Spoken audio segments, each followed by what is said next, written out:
마태복음 19장 23절에서 26절에 있는 말씀을 우리 다 함께 화면과 성경을 통하여 우리 합독하도록 하겠습니다. 예수께서 제자들에게 이르시되 내가 진실로 너희에게 이르노니 부자는 천국에 들어가기가 어려우니라. 다시 너희에게 말하노니 낙타가 바늘길로 들어가는 것이 부자가 하나님의 나라에 들어가는 것보다 쉬우니라 하시니 제자들이 듣고 몹시 놀라 이르되 그렇다면 누가 구원을 얻을 수 있으리까? 예수께서 그들을 보시며 이르시되 사람으로는 할 수 없으나 하나님으로서는 다 하실 수 있느니라. 아멘. 할렐루야. 찬양대 말씀의 은혜를 나누고자 합니다. 지난 시간에 같은 말씀인데 지난 시간 말씀을 끝내고 다음에 메시지로 넘어가야 될 터이지만 신년이고 또한 새해 설날이기 때문에 자연스럽게 신년이 되면 누구나 다 바라는 것이 바로 이 물질의 복을 받는 것입니다. 그러다 보니까 이 물질의 복을 받는 이 부에 대해서 또한 이 부자에 대해서 오늘 말씀을 통하여 한 번 더 우리가 은혜를 나누고자 하는 것이죠. 지난주에 분명히 예수님은 낙타와 바늘귀의 비유, 사진과 같이 낙타와 바늘귀의 비유를 통하여 부자가 천국에 들어가기가 어렵다고 예수님은 말씀했습니다. 그러나 이는 힘들지만 불가능하다는 메시지는 처음엔 아니었죠. 불가능하지 않다라는 것을 가능성이 있음을 비유로 말씀하신 것이 낙타와 바늘귀의 비유입니다. 전혀 불가능한 것을 비유로 가능성 있는 구원을 설명한 그런 아이러니한 그런 모습을 보이게 되죠. 그럼 왜 그렇게 예수님은 불가능한 것을 이렇게 비유로서 가능성이 있은 구원을 설명했는가? 그것은 오직 간단합니다. 정답은 맨 마지막에 예수님의 말씀 메시지에 있었죠. 즉 구원은 인간이 아닌 하나님만이 가능하기 때문에 그렇습니다. 인간은 불가능하나 하나님은 가능하기 때문에 부자가 천국에 들어가는 것이 어렵다고 가능성이 있다고 말씀하시게 된 것이죠. 우리는 누구나 다 부자가 되고 싶어 합니다. 지금 계시는 여러분들 모두가 다 여기 계신 분들 한 분도 빠짐없이 부자가 되길 원합니다. 자, 옆에 분에게 인사할까요? 부자 되시기 바랍니다. 축복하시기 바랍니다. 거 보세요. 아까보다 더 목소리가 더 커졌지 않습니까? 부자가 되는 건 다 좋아합니다. 어느 누구도 싫어하지 않습니다. 자, 그러면 한번 생각해 보십시오. 어느 정도가 부자일까? 내 통장에 계좌에 어느 정도의 돈이 들어가 있어야 부자라고 얘기할 수 있을까?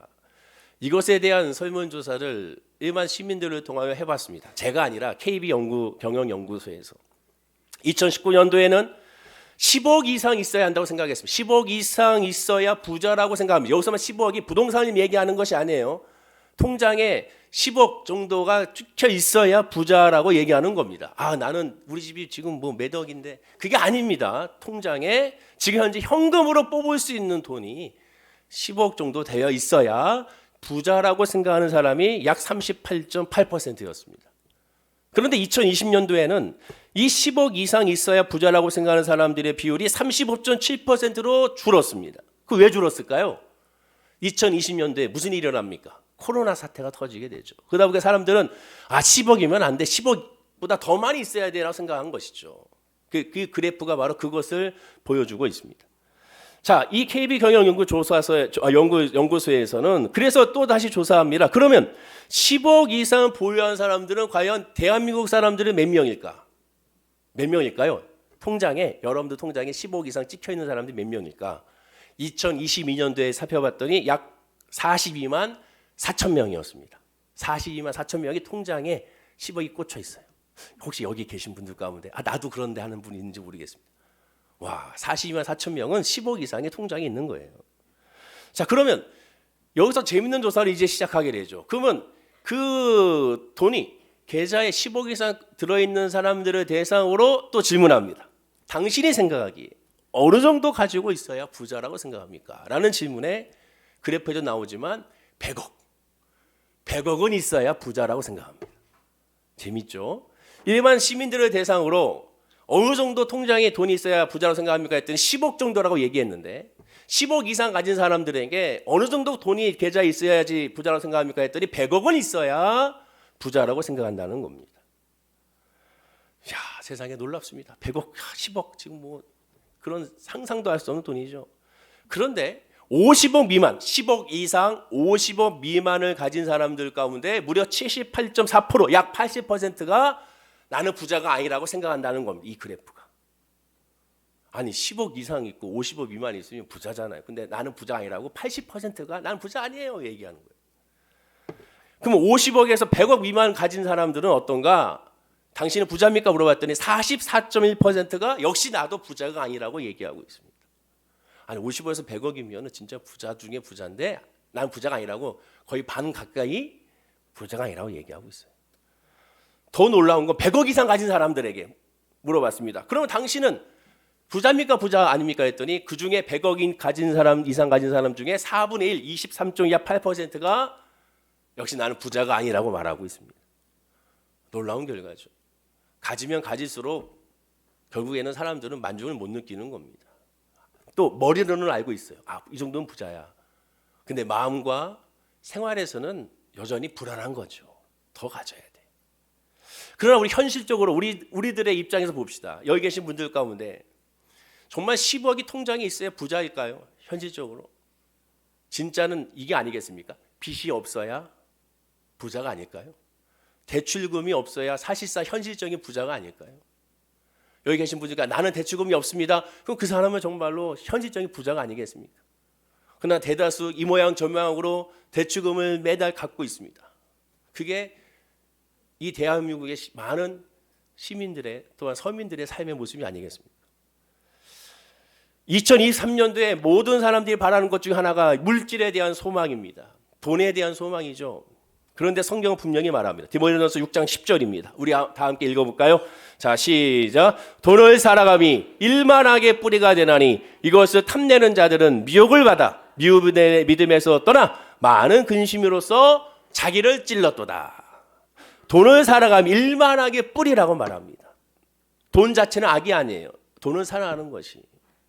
그렇습니다. 죄를 짓는 건 결국 돈과 다 연결되어 있어요. 돈 때문에 죄를 짓고 죄를 짓기 위하여 돈을 쓰고 그게 인간의 모습이죠. 성도가 가난하게 사는 것이 하나님의 뜻이 아닙니다. 예수 믿었으니까 검소하게 살아 아닙니다. 예수 믿었으니까 또한 좀 가난해야지 아닙니다. 하나님의 뜻은 넉넉하고 풍요롭고 떵떵거리며 사는 것이 하나님의 뜻입니다. 하나님은 그것을 원하세요. 영혼의 자된 같이 범사가 자되고 강건하기를 원하시는 것이 하나님의 뜻입니다. 예수 믿는 사람들은 잘 살아야 되고 모두가 다 부자가 돼야 됩니다. 실제로 구약 성경에서 하나님이 하나님의 백성들에게 현실적인 축복을 많이 주셨어요. 아브라함에게도 하나님은 현실적인 물질의 복을 많이 주셨습니다. 요셉에게도 물질의 복을 주셨고 또한 모세를 통하여 이스라엘 백성이 출애굽했을 때 애굽 사람들에게 구하는 대로 가져가게 했습니다. 구하는 대로 금과 은과 보화를 구하는 대로 가져가게 했으니 어마어마한 물질의 복도 하나님은 주셨습니다. 하나님이 다윗을 통하여 솔로몬의 영광을 드러내게 하신 것처럼 하나님은 믿음과 동시에 이 세상에서의 넉넉하고 풍요롭게 사는 것도 하나님의 분명한 뜻입니다. 어느 누가 예수 믿었으니까 가난해야 된다 말이 안 되는 거죠. 다 부유롭고 넉넉하기를 하나님 원하십니다. 신명기 28장에서 하나님께 순종하면 들어와도 나가도 복을 받는다 약속하셨습니다. 그 복은 찬양이라고 그랬죠. 그 찬양과 함께 하나님께서 또한 물질의 복도 사실상 챙겨주시죠. 그러나 그것이 우선순위가 아님을 우리는 깨달아야 된다고 말씀을 드렸습니다. 성도는 부자가 되어 사회적인 지도자 위치에 올라가는 것이 좋다고 많이들 가르치고 아멘합니다. 동시에 열심히 돈을 벌어서 가난한 자를 구제하고 전도와 선교 같은 하나님의 일에 사용하라고 또한 가르칩니다. 즉 공부해서 남주라는 것이죠. 단 부정이나 탈법하지 말고 성실하고 더 정직하게 해야 한다고 전제해서 말합니다. 또한 이런 의미에서 많이들 청렴한 부자가 되는 바로 깨끗한 부자, 청부사상을 많이 얘기하고 김동호 목사님도 깨끗한 부자는 책을 내서 베스트셀러가 됐죠. 이 깨끗한 부자 밑에 보면 부자가 뭐예요? 돈 많이 벌고 싶다. 사실상 이 책을 사서 보는 사람들 핵심은 부자라는 단어에 꽂혀서 보는 게 많죠. 아, 뭔가 이 책을 보면 부자가 될 거 아닌가. 그러나 김동욱 목사님 책 깨끗한 부자를 읽어보시기 바랍니다. 꼭 읽어보시기 바랍니다. 여기서 말하는 부자가 바로 우리가 생각하는 부자가 핵심이 아니라는 것을 우리가 알려주게 되죠. 이 책이 떠서 그런지 몰라도 김미진 간사는 왕의 제정이라는 책을 내죠. 1편이 대박을 터뜨렸습니다. 세상말로. 그러자 2편을 또 냈습니다. 역시 베스트셀러가 되죠. 그러자 왕의 제정 1편, 왕의 제정 2편이 대박 나자 그 다음에 왕의 제정학교라는 책을 또 내서 대박이 나고 여기저기 교회에서 왕의 제정 프로그램 또한 수련회까지 만들고 왕의 제정을 위한 금식 기도회도 만들고 난리가 났었습니다. 저는 개인적으로, 제 개인적인 얘기입니다. 김동호 목사님의 깨끗한 부자의 책은 하나님의 관점에 쓰여진 책이에요. 하나님이 말씀하신 물질과 부가 무엇인지를 설명합니다. 그러나 김미진 간사님의 이 책 왕의 제정은 하나님 관점 인간 중심입니다. 이 두 책을 비교해서 한번 봐보십시오. 과연 어디에 꽂혀 있는지. 한 예를 들면 김미진 간사 하버드 대학에 들어가는 것은 그 자체가 하나님의 영광이 아닙니다. 그럼 하버드 대학 들어가지 아니하고 저 이름 모를 대학에 들어가면 그럼 그거 하나님의 영광이 아닙니까? 우리나라 따지면 서울대학에 들어가고 내 자녀가 우리 입시했는데 서울대학에 들어가고 다른 대학에 만약에 거기 들어가지 못하고 또 다른 대학에 들어가게 된다면 그럼 하나님의 영광이 아닙니까? 유명한 대학만 들어가면 하나님의 영광, 유명하지 않은 대학에 들어가면 하나님의 영광이 아닌 것이 아니잖아요. 근데 김미진 간사는 그걸 얘기하고 있는 거예요. 하나님의 영광의 간증은 또 강조하지만 주신 것에 대한 간증이 먼저가 아닙니다. 혹 대학 입시에 실패해도 하나님께 간증이 되고 영광이 되는 거예요. 왜? 하나님의 역사는 하나님이 이루시기 때문에 그래요. 인간의 관점이죠. 물론 인간적으로 보면 좋죠. 감사하죠. 그러나 믿음의 관점으로 바라보는 것을 말합니다. 부유도 마찬가지예요. 그렇게 오늘 본문을 통하여 우리는 깨끗한 부자, 이 청부 사상에 대해 좀 더 깊게 묵상해 보고자 하는 거예요. 정말 하나님 뜻이 어디 있는지 살펴봐야 됩니다. 자, 이를 위해서는 세 가지를 먼저 알아야 됩니다. 세 가지의 먼저 배경 지식을 깔고 오늘 말씀을 봐야 됩니다. 첫 번째는 뭐냐? 세상의 법은 다 선하지 않다는 것을 우리가 알아야 한다는 것이죠. 세상의 법은 선하지 않다. 왜? 인간이 만들었기 때문에. 인간의 필요에 의하여 인간이 만든 법이기 때문에 완전하지 않습니다. 선하지 않습니다. 성도는 세상에 속해 있습니다. 그러나 세상에 구속된 존재는 아닙니다. 세상에 속해 있으나 성도는 하나님께 구속된 존재이죠. 보통 20절 아니죠. 이 선거철이 다가오게 되면 항상 나오는 화두 가운데 하나가 경제민주화입니다. 또한 경제 활성화. 경제 민주화냐 경제 활성화냐 항상 나오죠. 내년도에 총선이 4월 10일 날 되게 되면 그때 또 경제 민주화냐 경제 활성화냐 계속 얘기가 나올 겁니다. 여나 야나 할 것 없이 다 나오죠. 이 경제 민주화, 경제 활성화 핵심이 뭡니까? 경제 영역의 공정성과 형평성을 달성하자는 것이죠. 소득 재분배와 독점 경영을 막고 모든 사람들이 행복하게 잘 살기 위한 그런 법이라고 할 수가 있게 됩니다. 그런 과정이죠. 좋죠. 그렇게 됐으면 좋겠습니다. 그러나 지금까지 그렇게 됐는가? 그렇게 안 됐죠. 사실상. 여나 야나 상관없이. 왜? 모든 인간의 법은 완전할 수가 없습니다. 그때 달라요. 또한 이런 법을 한다 하더라도 어디까지인가 어디까지의 규제 이게 굉장히 힘들죠. 공정경쟁을 할 것이다. 좋죠. 그럼 어디까지가 정부에서 그것을 억압하고 규제할 것인가? 그럼 어디부터 풀어줄 것인가? 골치 아픈 겁니다. 왜? 사람들의 이익이 집단에 따른 이익이 그 안에 속해 있기 때문에 그렇죠. 예컨대 링컨 대통령을 보십시오. 노예 해방을 시행하기 전에 성도가 노예 농장을 하는 것은 분명히 합법이었습니다. 그러나 링컨 대통령이 노예 해방을 외치면서는 이제 북쪽 지역은 그것이 불법이 되고야 말았죠. 당시 억울하게 끌려와 가정이 파괴된 노예들에게는 이 모든 것은 불법이었습니다. 그러나 그들은 어떻게 했습니까? 노예를 끌려가면서 노예를 사고 팔면서 할렐루야 하나님 감사합니다. 저렴하게 좋은 노예를 내가 샀습니다. 그들은 감사하기도 찬양했습니다. 하나님 보시기에 노예제도는 어떤 제도입니까? 하나님이 원치 않는 제도죠. 인간에 의해서 만들어낸 제도입니다. 노예를 소유하는 것은 하나님 악이라고 얘기했어요. 그래서 하나님은 또한 사도 바울을 통하여 이렇게 말합니다. 에베소서 6장 9절에 상전들아 너희도 그들에게 이와 같이 하고 유업을 그치라. 이는 그들과 너희의 상전이 하늘에 계시고 그에게는 사람을 외모로 취하는 일이 없는 줄 너희가 알미라 라고 말합니다. 사실상 풀어주라는 거죠. 골로새서 4장 1절에도 상전들아 의와 공평을 종들에게 베풀지니 너희에게도 하늘에 상전이 계심을 알지어다 라고 말합니다. 인간의 법은 시대와 문화 그리고 환경에 따라 기준이 다릅니다. 오늘의 합법이 내일의 불법이 될 수가 있습니다. 오늘의 불법이 내일의 합법이 될 수가 있는 거예요. 그러므로 인간의 법은 완전히 선할 수가 없습니다. 완전하지 않아요.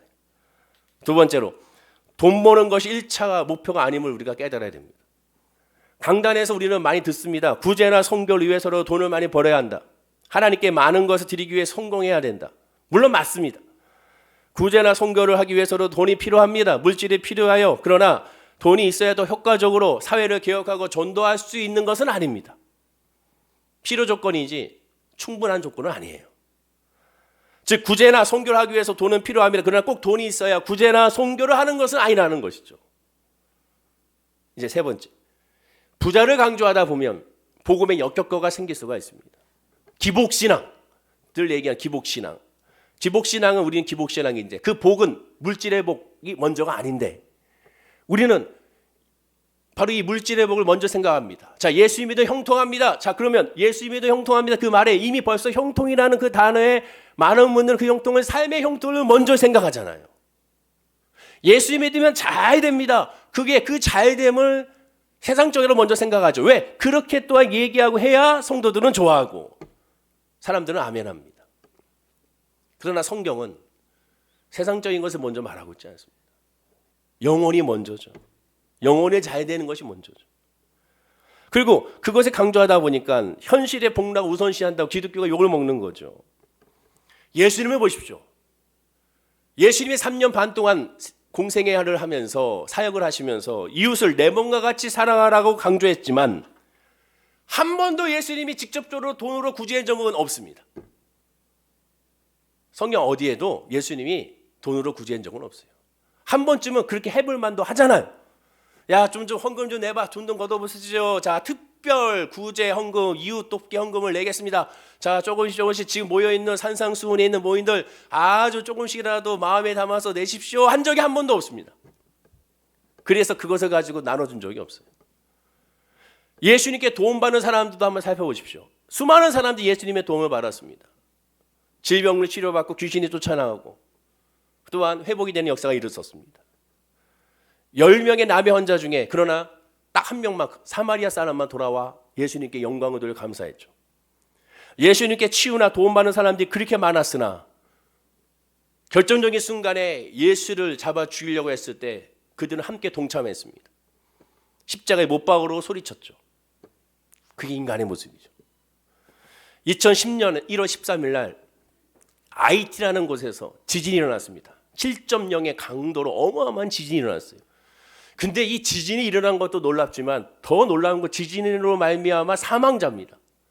그때 사망자가 무려 22만 명이 사망했어요. 부상자만 30만 명에 달했습니다. 너무 참혹한 지진이었기 때문에 아마 기억이 나실 거예요. 웨스컴에서 계속 얘기했어요. 지금까지도 복구 중이라고 말하게 되죠. 그런데 이렇게 황폐한 가운데도 어떤 열매가 맺혔냐면 그들은 하나님께 감사와 찬양을 했습니다. 심지어 2010년 2월 10일 딱 한 달이 됐을 때 지진이 일어난 지 대통령은 3일 동안의 금식을 선포하고 함께 모여서 회개 기도하자고 외치게 되죠. 그래서 광장에 무려 100만 명이나 되는 사람들이 모여서 회개 기도를 하기 시작합니다. 예배를 드리고 부르짖고 찬양하기 시작하죠. 100만 명이. 그런데 이 100만 명이 모인 사람들이 이 모임에 참석하며 돈을 주거나 모임에 참석하며 구호품을 주거나 모임에 참석하며 음식을 주는 그런 내용은 하나도 없습니다. 워낙 모든 것이 망가졌기 때문에 많은 사람들이 죽었기 때문에 이 모든 것들 그들에게 줄 수도 없었고 지금 할 수 있는 것은 하나님께 기도하는 것밖에 없다고 얘기하고 모여서 기도에만 힘썼습니다.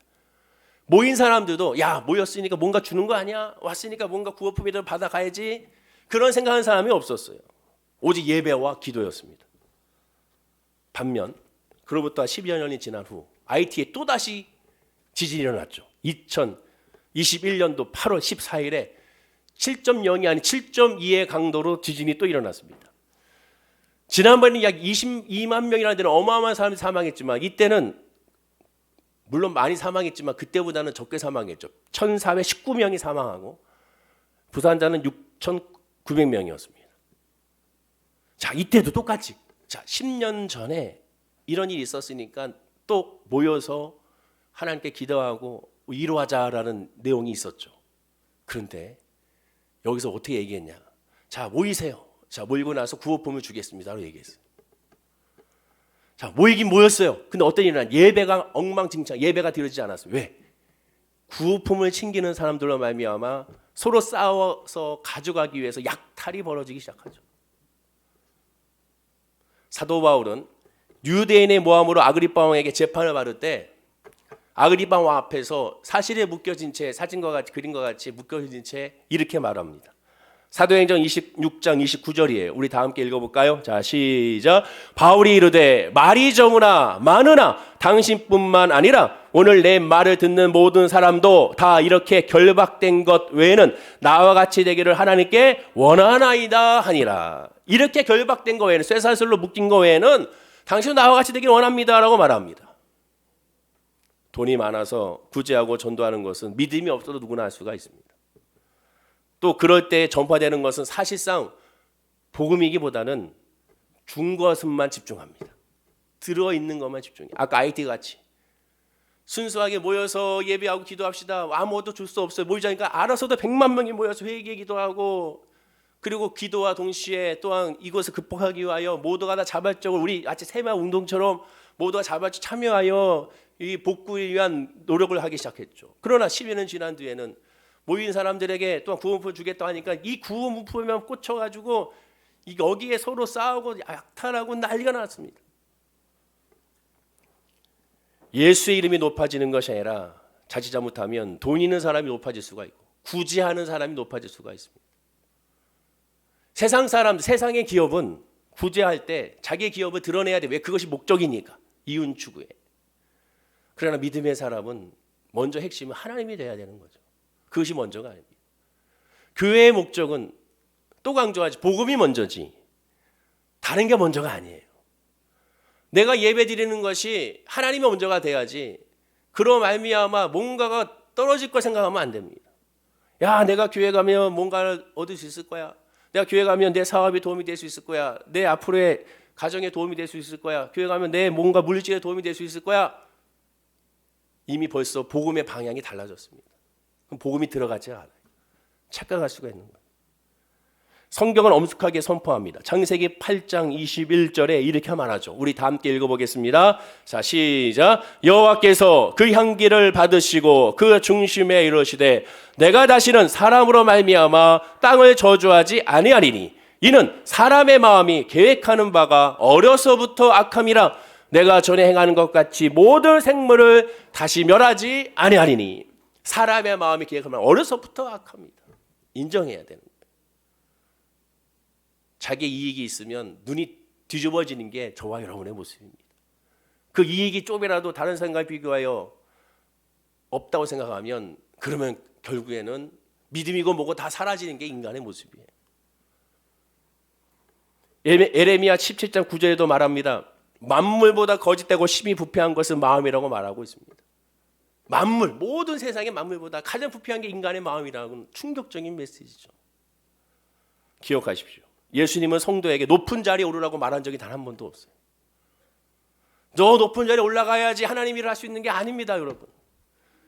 가장 마음 아픈 것 하나가 창세기에 강의를 할 때도 말씀드렸지만 요셉을, 꿈꾸는 사람 요셉을 말해요. 꿈꾸는 사람 요셉이 아니에요. 요셉의 꿈은 그때 딱 한 번 13살 때 자기가 얘기했다가 크게 형들한테 혼쭐을 나고 죽을 뻔한 이후로 그 이후로 단 한 번도 꿈을 얘기한 적이 없습니다. 나중에 총리가 돼서 봐봐 내가 옛날에 꿈꾼 대로 됐잖아 얘기한 적이 없어요. 총리가 됐기 때문에 그런 역사가 나타나는 것이 아니면 그 메시지는, 요셉의 이야기는 총리가 되거라는 메시지가 아닙니다.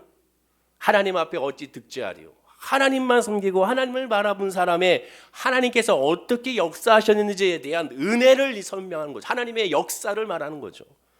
총리를 말하는 것이 핵심이 아니에요. 그거 보고 야 모두가 다 총리가 되야 됩니다. 모두가 다 사회적으로 잘 나가야 됩니다. 물론 그러면 좋죠. 그러나 믿음에서는 그것이 목적이 아닙니다. 요셉과 같이 먼저 하나님의 앞에 신앙, 고람되의 신앙을 갖는 것이 먼저라는 거죠.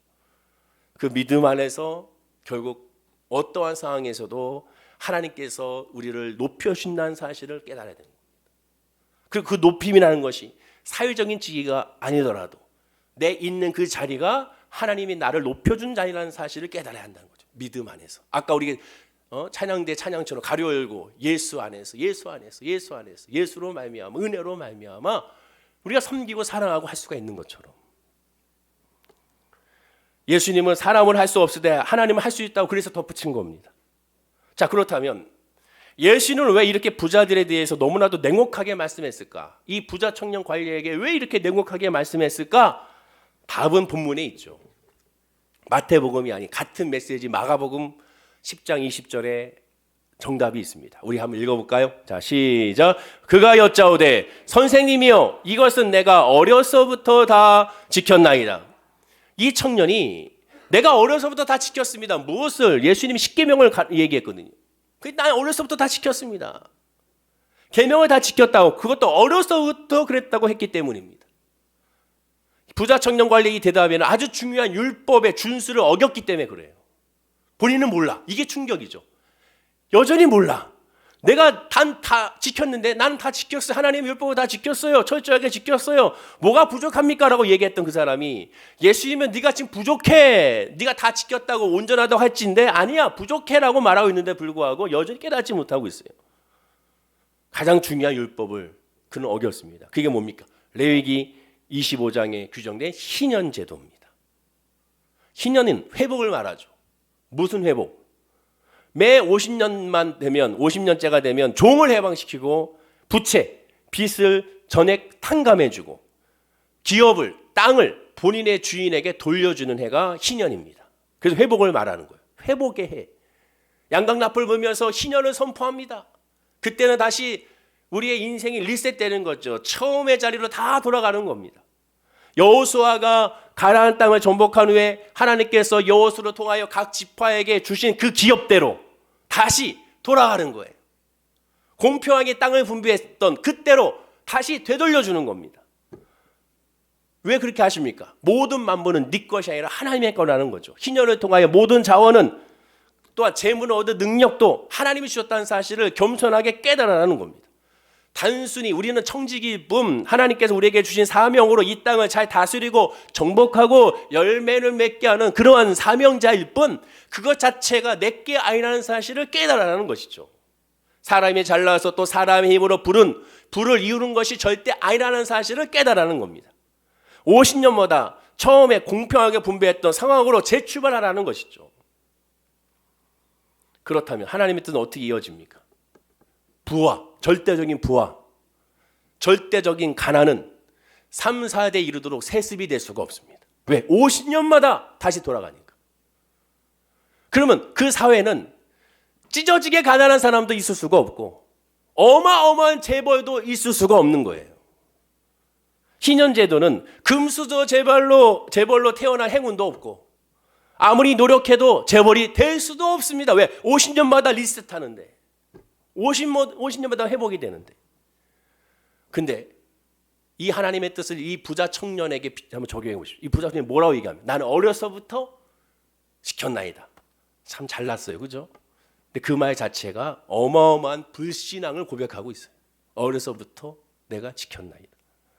부자 청년 관리가 어려서부터 어떻게 이 계명을 지킬 수 있습니까? 어린 나이에 무슨 돈이 있다고? 자기가 잘나서가 아니죠. 그가 거룩해서가 아닙니다. 그럴 수 있는 여유를 가졌기 때문이고, 그 여유는 누가 마련해 주셨고, 하나님께서 마련해 주셨고, 그 여유는 그의 부모와 그의 조부모를 통하여 이어진 것입니다. 그러면 가장 중요한 하나님의 희년 제도를 이 가문은 지키지 않았다는 것을 의미하게 되는 거예요. 지키지 않았어.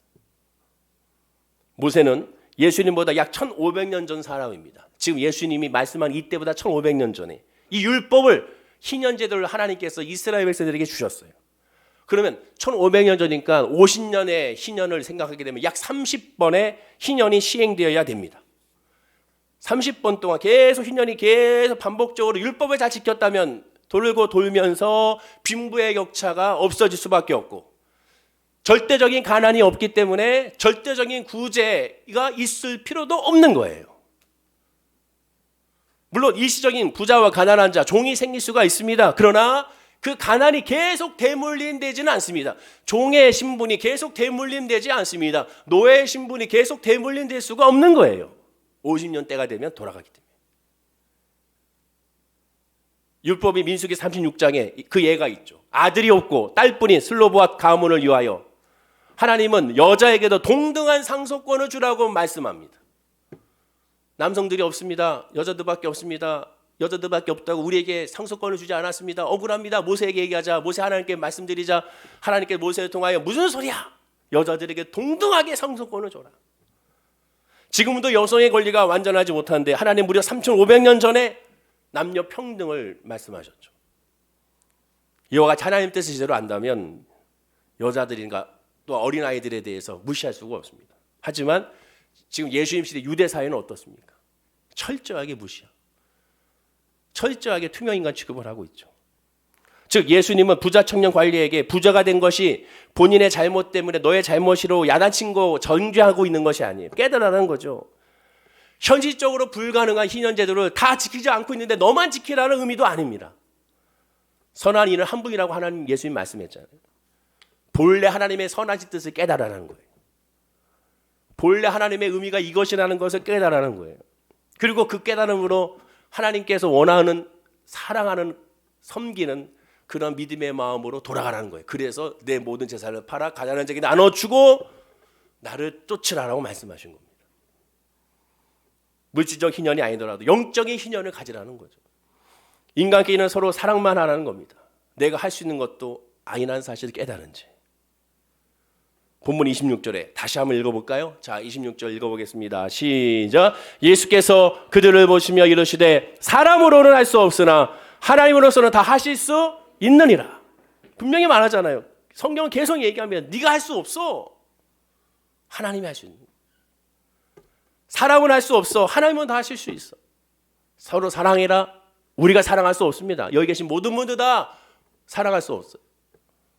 내가 좋아하는 사람만 사랑하게 되죠. 희한하죠. 뭐 주는 거 없는데 미운 사람 있잖아요. 그냥 기분 나빠. 그런 사람 있지 않습니까? 희한하게. 대화도 안 했어.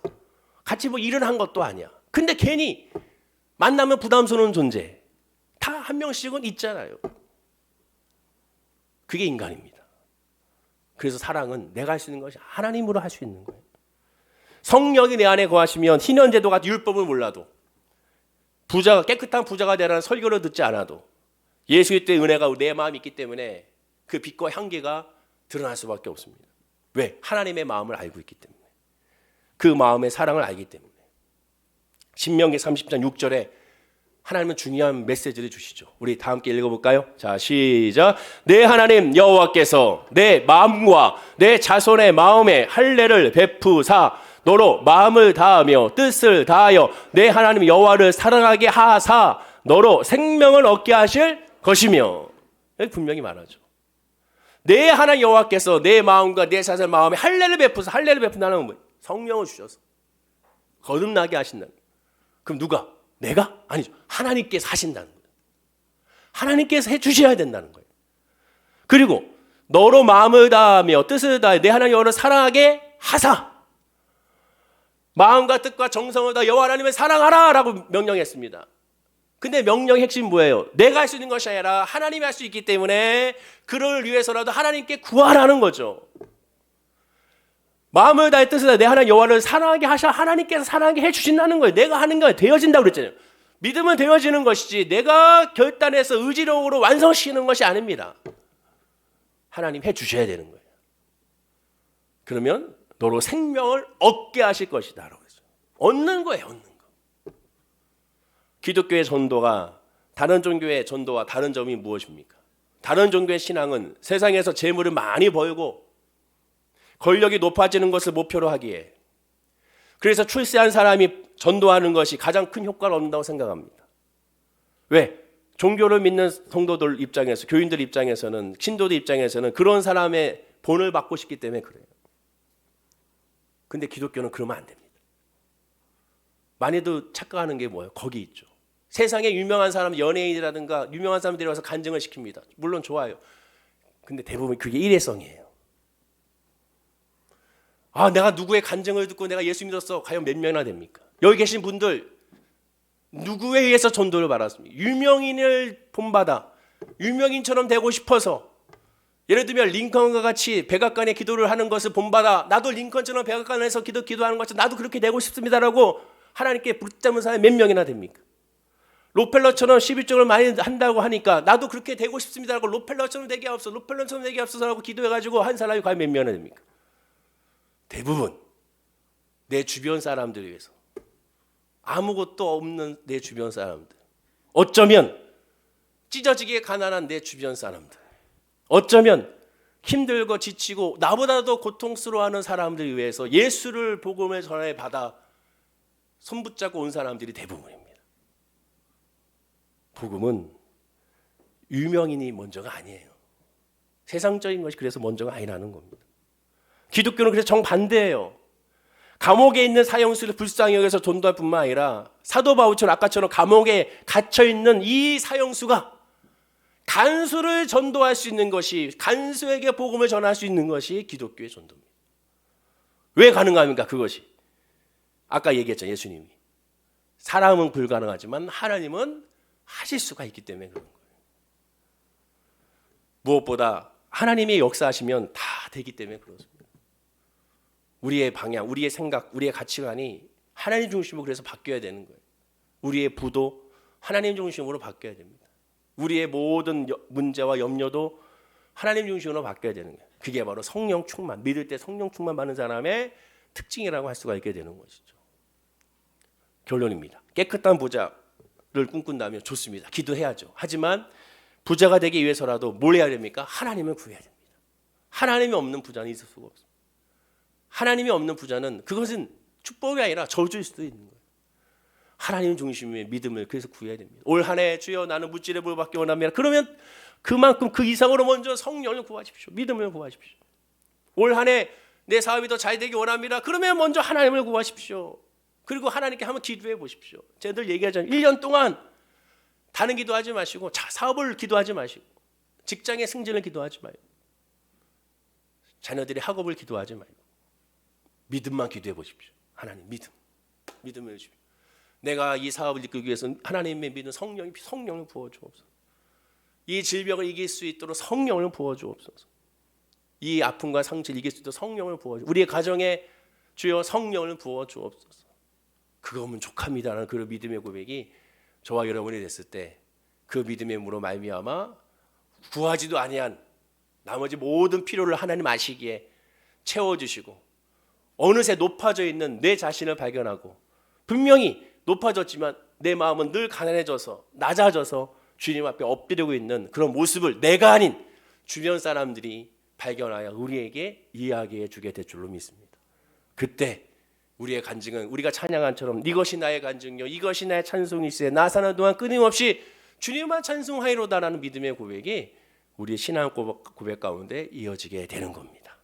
바라옵기는 우리 모든 성도님들이 깨끗한 부자가 되기를 간절히 축원을 드립니다. 성령으로 충만하고 성령으로 부자가 되어 그로 말미암아 올 2023년도에 놀라운 하나님의 은혜와 간증이 넘쳐나기를 간절히 기도하고 축원드립니다. 기도하겠습니다. 아버지 하나님, 그렇습니다. 모두가 다 부자가 되길 원합니다. 그러나 먼저는 영적인 부자가 되게 하여 주옵소서. 하나님으로 충만하게 하시고 말씀으로 충만하게 하시고 주의 은혜로 충만하게 하시고 주의 기쁨으로 충만하게 하여 주며 주의 소망으로 충만한 우리의 믿음이 되게 하여 주시옵소서. 물론 우리의 마음의 욕심으로는 이 세상에서도 높은 자리에 있기 원하고 지위와 명예와 그에 따른 부를 소유하고 싶어하는 것이 솔직한 우리의 마음입니다. 그러나 이것을 위해서라도 더 하나님 앞에 엎드려 낮아지게 하시고 내가 하는 것이 아니요 주님께서 하신다는 믿음의 고백으로 날마다 예수 앞에 엎드리고 또 엎드리는 우리 성도님들이 될 수 있도록 은혜를 부어 주옵소서. 문제도 질병도 이 믿음 안에서 자유하게 하여 주옵소서. 감사드리며 예수님의 이름으로 축복하고 기도드립니다. 아멘. 우리 말씀을 기억하시며 통성으로 잠시